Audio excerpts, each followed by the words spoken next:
Welcome to Time Warner Cable's local edition. I'm Brad Pomerance. We are joined by Walter Allen. He is the mayor of Covina, but in a prior life, he was a special agent in narcotics. And so I know that you're involved in the reforms that we see with regard to prisons and jails. Your police chief happens to be the president of the California Police Chiefs Association.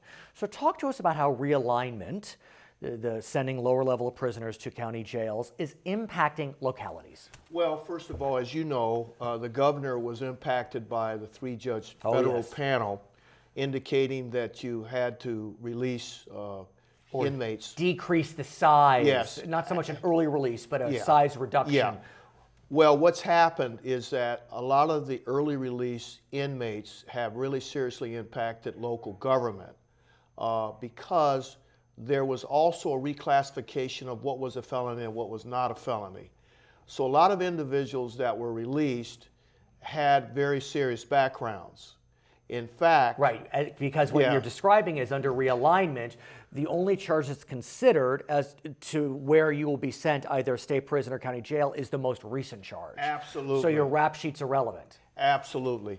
And we have worked, that means the mayors and city councilmen throughout the state through the California League of Cities have worked very hard to work with the governor and law enforcement to redefine some of the aspects of Assembly Bill 109. Right. And it was tricky because, as you know, the court was very firm with Governor Brown about contracting the size of the prisons. Recently, I'm sure you know, the federal court did give California a reprieve of 2 years to hit its target. So I'm sure that's a welcome change. It is, and I have to give Governor Brown tremendous credit because he understood the dilemma with being forced to do early release or to reduce the crowded prisons. And having worked in that system, I do understand how that was impacted. I can only imagine the stories you could tell. I want to shift gears, if we may,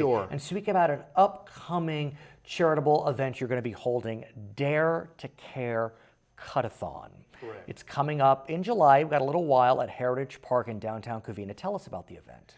Well, this event is entering its sixth year. Wow. And up to this point, the event has raised over $150,000. Fantastic. For one of the only freestanding hospices west of the Mississippi. Hospice, of course, is an end-of-life facility. It's one of the 38 freestanding hospice facilities in the country. And I know both of us, nonprofit. Both of us have experienced family members who lost their lives at a fairly young age, and it's so nice when hospice care is there. Right. And this event is solely geared towards supporting this nonprofit facility. What's interesting is it Citrus Valley? It's Citrus Valley Hospice. Yes. And what's nice about this program is that they don't turn anyone away. If they have a bed, no matter what your background or how much money or little money you have, or no money, you're welcome. And so explain the event, Cut-a-thon. What does that mean? Well, this year we're going to have about 10 participating hair salons. Nice. And what these young people, a lot of them are young people. Right. And a lot of these young people, a lot of people say young people don't really contribute. That's not true. That's nice. So what's going to happen, we're going to have about 50 stylists from the 10 salons. Fantastic. They're going to cut hair from 8 a.m. to 2 p.m.